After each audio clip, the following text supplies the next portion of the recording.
امام باقر کو آگے کہتا ہے انت بقر. بقر کا کیا مطلب ہے؟ بقر کا مطلب ہے گائے، جانور. باقر کا کیا مطلب ہے؟ عالم، علم کو شکافت کرنے والا. جو اتنا بڑا عالم ہو جس کو ایک پیغمبر کہہ کے جائے یہ باقر ہے، یہ عالم ہے، اس کے شخص نے آ کر یہ کہہ دیا انت بقر. اللہ اکبر، تو جانور ہے. نعوذ باللہ نعوذ باللہ نعوذ باللہ. امام کو جلا نہیں آیا. کیوں جلا نہیں آیا؟ اس لیے کہ جب مریض طبیب کے پاس آتا ہے اور بہت کچھ کیا جاتا ہے تو مریض کے مرض کو طبیب سے بہتر اور کوئی نہیں جانتا. لہٰذا طبیب جانتا ہے کہ اس کا مرض کیا ہے. اس کا مرض جواب دینے سے حل نہیں ہوگا،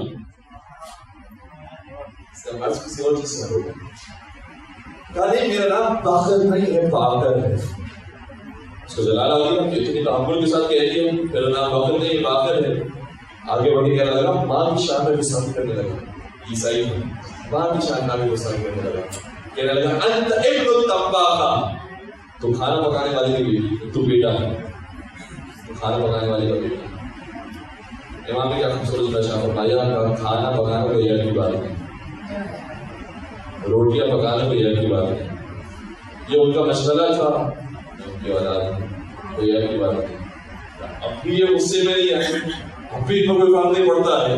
اب اس سے بڑا جھوٹا اور اس سے بڑی لعنت دینے کی کوشش کی. کیا کہا؟ نعوذ باللہ نعوذ باللہ. کہنے لگا انت ابن السوداء، تو ایک سیاہ فام کا بیٹا،